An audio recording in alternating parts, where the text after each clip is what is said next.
Hi guys, this is your DK again. இந்த வீடியோல OpenAI Playground part 2 பத்தி பார்க்க போறோம். ஏற்கனவே பார்ட் 1 வீடியோ பார்த்துருக்கோம். யாராச்சும் பார்ட் 1 வீடியோ பார்க்கலன்னா தயவு செஞ்சு ஒரு வாட்டி பார்த்துட்டு வாங்க. இல்ல இது கொஞ்சம் புரியாது உங்களுக்கு. ஸோ பார்ட் 1ல நம்ம என்ன பார்த்தோம்னா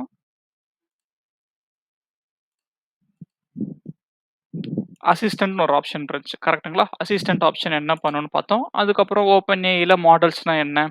டிஃப்ரெண்ட் டைப்ஸ் ஆஃப் மாடல்ஸ் எதுக்கு யூஸ் பண்ணணும்னு பார்த்தோம். இன்னைக்கு என்ன பார்க்க போறோம்னா, சேட்ன்னு ஒரு ஆப்ஷன் இருக்கு. அந்த சேட்ன்ற ஆப்ஷன தான் நம்ம பார்க்க போறோம். இந்த சேட்ன்ற ஆப்ஷன் போனீங்கன்னா, இங்க பாருங்க temperature, maximum token, stop sequence, stop P, frequency penalty எதனோ குடுத்துருக்கானுங்க. இது என்ன ப்ரோ அப்படின்னு கேட்டீங்கன்னா, இதுதான் பார்த்தீங்கன்னா ஹைப்பர் பாராமீட்டர் டியூனிங்ன்னு சொல்லுவோம். மெஷின் லேர்னிங் டெர்ம்ஸ்ல. அது என்ன ப்ரோ ஹைப்பர் பாராமீட்டர் டியூனிங் அப்படின்னு திரும்ப கேட்டீங்கன்னா, ஸோ இனிஷியலா நீங்க ஒரு டிஷ் குக் பண்ண போறீங்கன்னு வச்சுக்கலாமே. என்ன பண்ணுவோம், ஒரு YouTubeல போய் ஒரு வீடியோ பார்த்து, அந்த டிஷ்ஷ நம்ம குக் பண்ணுவோம். கரெக்ட்டுங்களா?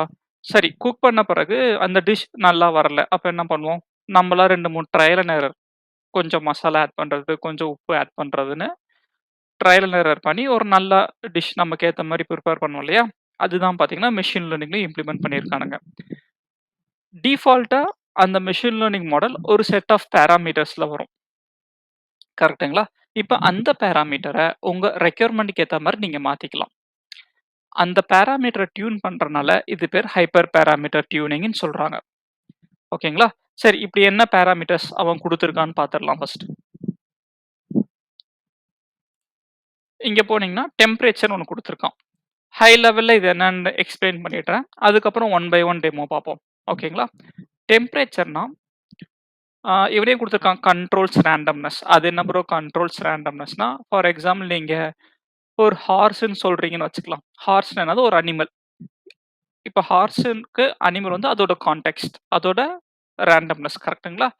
ஸோ, இப்ப டெம்பரேச்சர் கம்மியா குடுத்தீங்கன்னா, கரெக்ட்டான இத மேட்ச் பண்ண ட்ரை பண்ணும். ஹார்ஸ்னா ஒரு அனிமல் அவ்வளோதான் முடிஞ்சுச்சு. அதே டெம்பரேச்சர் இன்கிரீஸ் பண்ணிட்டு, நீங்க ஹார்ஸ்ன்னு கேட்டீங்கன்னா, ஹார்ஸ வந்து ஒரு இமேஜினரி பொருளா கன்சிடர் பண்ணும். ஓகேங்களா? ஒரு இமேஜினரியா ஒரு வேர்ட்ஸ் கிரியேட் பண்ணணும். இல்ல கொஞ்சம் கிரியேட்டிவா கிரியேட் பண்ணணும். அப்டின்னா நீங்க டெம்பரேச்சர் இன்கிரீஸ் பண்ணி வச்சுப்பாங்க. இல்ல எனக்கு அக்யூரேட் ஆன்சர்ஸ் வேணும் அப்டின்னா டெம்பரேச்சர் கம்மி பண்ணி வச்சுப்பாங்க. இது எதுக்கு ப்ரோ யூஸ் ஆகும்? நீங்க ஒரு கன்டென்ட் ரைட்டர் இல்ல ஒரு போயம் ரைட்டர்னா, நீங்க ரொம்ப இமேஜினரியா திங்க் பண்ணணும் இல்லையா? அப்ப நீங்க டெம்பரேச்சர் இன்கிரீஸ் பண்ணி வச்சுக்கலாம். இல்ல நீங்க வந்து ஒரு ரியல் ஃபேக்ட் பத்தி ஒரு ப்ளாக் எழுத போறீங்க அப்டின்னா, நீங்க ரொம்ப ரேண்டம்னஸா கான்டெக்ஸ்ட் எடுக்கக்கூடாது. அக்யூரேட்டான கான்டெக்ஸ்ட் எடுக்கணும் இல்லையா? அப்ப நீங்க டெம்பரேச்சர் கம்மி பண்ணி வச்சுக்கணும். இதுதான் டெம்பரேச்சரோட யூஸ். ஓகேங்களா? நெக்ஸ்ட் வந்து பார்த்தீங்கன்னா, மேக்ஸிமம் டோக்கன்.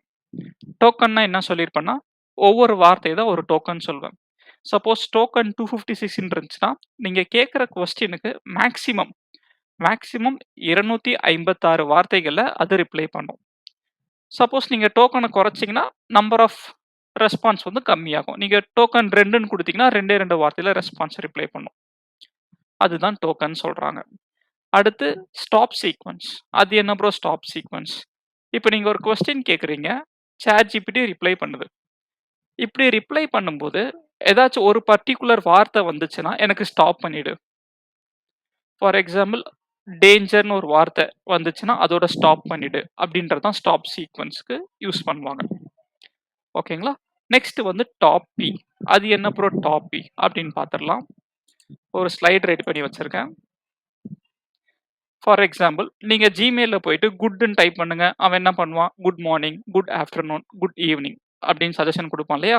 எப்படின்னா, அவன் நம்பர் ஆஃப் யூசர்ஸ் எது ரொம்ப யூஸ் பண்றாங்கன்னு ஒரு ப்ராபபிலிட்டி எடுத்து வச்சிருக்கான். ஃபார் எக்ஸாம்பிள் இந்த இமேஜ் பாருங்க. நீங்க THன்னு டைப் பண்ணீங்கன்னா, டாகுக்கு 40% சான்சஸ், நைஸ்க்கு 50% சான்ஸ், காருக்கு வந்து 10% சான்ஸ். ஓகேங்களா? இப்ப பிரியாரிட்டி டாப்னா டாப் பிரியாரிட்டின்னு அர்த்தம். இப்ப நீங்க பிரியாரிட்டி கம்மி பண்ணீங்கன்னா, டாப் பிரியாரிட்டி எதுக்கு? நைஸ். டேக்கு அடுத்து நைஸ் மட்டும் உங்களுக்கு சஜெஸ்ட் பண்ணும். அதே நீங்க பிரியாரிட்டி 2 இல்ல 3 இல்ல 4 குடுத்தீங்கன்னா, first 3 priority probability top most probability எடுத்து உங்களுக்கு ரிப்ளை பண்ணும். ரேண்டமா ஒவ்வொரு வாட்டி ஒரு ஒண்ணு எடுத்துக்கும். ஓகேங்களா? அதுதான் டாப் பின்னு சொல்றாங்க. அதே மாரி நமக்கு ஃப்ரீக்வென்சி பெனால்டி, பிரசன்ஸ் பெனால்டின்னு இருக்கு. அது என்ன ஃப்ரீக்வென்சி பெனால்டி, பிரசன்ஸ் பெனால்டினா ஃப்ரீக்வென்ஸ் பெனால்டில ஒரே வார்த்தை திரும்ப திரும்ப வரத அவாய்ட் பண்ணும். ஓகேங்களா? நீங்க கம்மியா குடுத்தீங்கன்னா, அதே வார்த்தை திரும்ப திரும்ப வரும். இன்கிரீஸ் பண்ணீங்கன்னா, அந்த வார்த்தை வராது. ஃபார் எக்ஸாம்பிள் அ நம்ப பேசும்போதே ஒரு சில வார்த்தைய திரும்ப திரும்ப யூஸ் பண்ணுவோம். ஒரு சிலர் ஆக்சுவலி அப்படின்ற வார்த்தைய திரும்ப திரும்ப யூஸ் பண்ணுவாங்க. ஓகே அப்படின்ற வார்த்தைய திரும்ப திரும்ப யூஸ் பண்ணுவாங்க. இப்ப நீங்க ஃப்ரீக்வென்சி பெனால்டி கம்மியா இருந்துச்சுன்னா, அந்த ஆக்சுவலி இல்ல ஓகேன்ற வார்த்தை அடிக்கடி வராது. அதே ஃப்ரீக்வென்சி பெனால்டி இன்கிரீஸ் பண்ணீங்கன்னா, ஏற்கனவே ரிப்பீட் ஆன வேர்ட் திரும்ப திரும்ப வரும். அதுதான் பார்த்தீங்கன்னா, ஃப்ரீக்வென்சி பெனால்டி அப்படின்ற மாரி சொல்றாங்க. அடுத்து வந்து பார்த்தீங்கன்னா, பிரசன்ஸ் பெனால்டி. அது என்ன ப்ரோ பிரசன்ஸ் பெனால்டினா, சிம்பிள் கான்செப்ட் தான். பிரசன்ஸ் ஆஃப் மைண்ட் அப்படின்னு சொல்லுவோம் இல்லையா? இப்ப நம்ப ஆக்சுவல் பிரசன்ஸ் ஆஃப் மைண்ட்ல பேசணும்னா, நீங்க பிரசன்ஸ் பெனால்டிய கம்மியா வச்சுக்கணும். இல்ல நீங்க வந்து கைண்ட் ஆஃப் இமேஜினரி கொஞ்சம் ரேண்டம் ஃப்ரேசஸ் போட்டு ரொம்ப ஜிகினா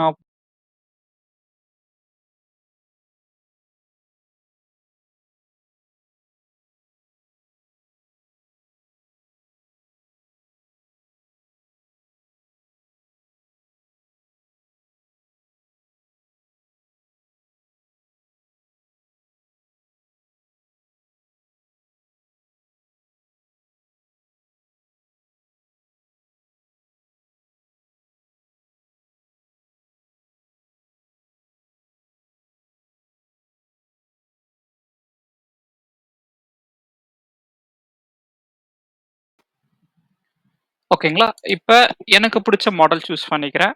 3.5 டர்போ எடுத்துக்கிறேன். ஏன்னா கொஞ்சம் காசு கம்மினால. இப்ப என்ன பண்றேன்னா, ஆ டாப் பி வந்து அதிகமா வச்சுக்கலாம். டெம்பரேச்சரும் கொஞ்சம் அதிகமா வச்சுக்கலாம். ஆ எ இன்கிரீஸ் பண்ணிக்கிறேன். டெம்பரேச்சர் வந்து ரேண்டமா என்ன வேணா குடுன்னு குடுத்துக்கிறேன். மேக்ஸிமம் டோக்கன் 256 போதும். ஸோ என்ன கொஸ்டின் கேட்கிறேன்? Simple question. Will AI replace humans in future அப்படின்னு கேட்கிறேன். ரன் பண்ணி பார்ப்போம். ஸோ டெம்பரேச்சர் அதிகமா இருக்கனால, அது கைண்ட் ஆஃப் ஒரு ஏடாகூடமான வார்த்தையெல்லாம் குடுக்குது. இப்ப இது என்னன்னு எனக்கு தெரியல. ஓகேங்களா? என்னென்னமோ குடுக்குது. டெம்பரேச்சர் அதிகமா இருக்கனால ரேண்டம்னஸ் இன்கிரீஸ் ஆகுது. இப்ப என்ன பண்றேன், ரேண்டம்னஸ்ஸ குறைக்கிறேன். டெம்பரேச்சர் மட்டும் நான் குறைக்கிறேன்.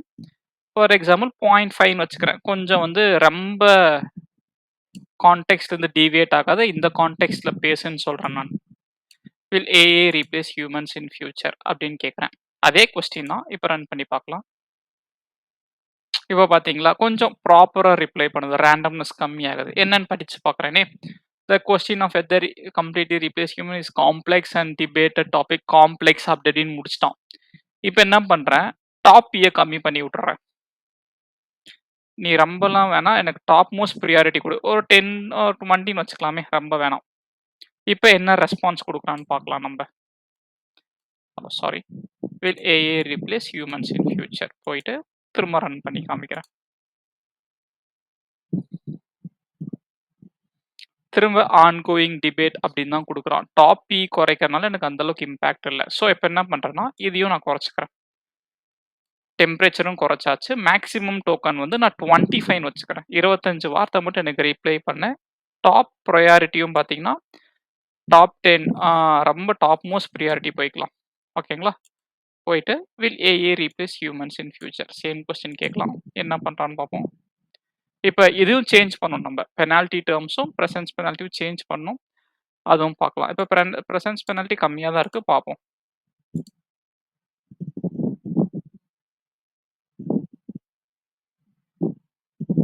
இங்க பாருங்க. டோக்கன் 25 குடுத்தனால எனக்கு 25 தான் கம்மியா இருக்கு.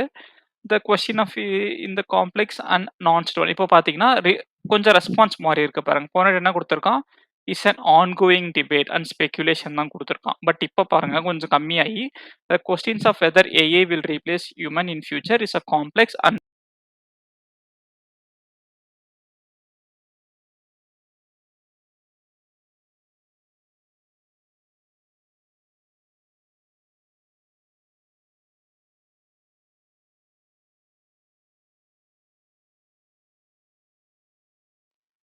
இப்ப என்ன போறோம்னா, பிரசன்ஸ் பெனால்டிய இன்கிரீஸ் பண்ணி பார்க்கலாம். ஓகேங்களா? என்ன பண்றான்னு பார்ப்போம். ஒரு சம்திங் லைக் 1 குடுத்து பார்க்குறேன். ஆக்சுவலி இது என்னோட வெப் பேஜுக்கு வரலையா? இங்க ஆக்சுவலி வரணும். பட் ஏன் வரலன்னு தெரியல. 1 குடுத்து பார்க்கலாம். டாப் மோஸ்ட் இது எவ்வளோ? 2ங்களா? சரி. இத நான் சும்மா இது கம்மியாவே வச்சுக்கலாம். இது நான் சும்மா 1, 2 குடுத்து பார்க்குறேன். என்னதான் வருதுன்னு பார்ப்போம்.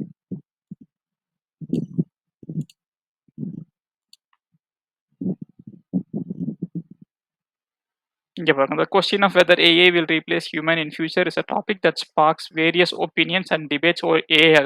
ஸோ வந்து பிரசன்ஸ் பெனால்டி கம்மியாக உங்களுக்கு வந்து அக்யூரேட்டான ஆன்சர்ஸ் வரும். பிரசன்ஸ் பெனால்டி இன்க்ரீஸ் ஆக கொஞ்சம் இன்அக்யூரேட் ஆன்சர்ஸ் வரும். என்ன பண்றேன்னா ஸ்டாப் சீக்வென்ஸ் ஓகேங்களா? இப்ப என்ன பண்ணலாம்? ஏதாச்சும் ஆர்ன்ற வார்த்தை இருக்கா? இப்ப இதே கொஸ்டின் கேட்கிறேன். பட் ஆர்ன்ற வார்த்தை வந்து எனக்கு ஸ்டாப் பண்ணு அப்படின்றதுக்காக ஸ்டாப் சீக்வென்ஸ்ல ஆட் பண்ணிக்கிறேன். நீங்க ஆட் பண்ணிட்டே போலாம். எனக்கு எத்தன வார்த்தை வேணும்னு ஆட் பண்ணிட்டே போலாம். ஃபார் எக்ஸாம்பிள் ஆரும் ஆட் பண்ணிக்கிறேன். ஏஐ ஆட் பண்ணி இல்ல ஆர் மட்டும் போதும். இப்ப இதே கொஸ்டின் கேட்கிறேன். மைட் பி இதே ஆன்சர் தான் ரிப்ளை பண்ணணும். ஏன்னா நான் பாராமீட்டர்ஸ சேஞ்ச் பண்ணாதனால ட்ரை பண்ணி பார்ப்போம். Almost the question of whether there accuracy there okay. Ah there are might be there are வர்றதுக்கு பதிலு ஆர் வந்தோனே அவன் ஸ்டாப் பண்ணிட்டான். ஓகேங்களா? இதுதான் பார்த்தீங்கன்னா, டிஃபரெண்ட் டைப்ஸ் ஆஃப் பாராமீட்டர்ஸ் அவன் உங்களுக்கு ஹேண்ட்ஸ் ஆனா குடுக்குறான். So that's it with today's videos guys. Thanks for வாட்சிங் த வீடியோ. ஜஸ்ட் உங்களுக்கு ஏதாச்சும் ஒரு மெஷின் லேர்னிங் அல்கோரிதம் பத்தி டீப்பா பார்க்கணும் அப்படின்னா, கமெண்ட்ல பிங் பண்ணுங்க. நான் வந்து அப்கமிங் வீடியோஸ்ல ஏதாச்சும் ஒரு மெஷின் லேர்னிங் அல்கோரிதம் தமிழ்ல ஈஸியா புரியிற மாரி மேத்தமெட்டிக்கல் ஃபார்முலாஸோட போடலான்னு இருக்கேன். Thanks for the support and happy learning.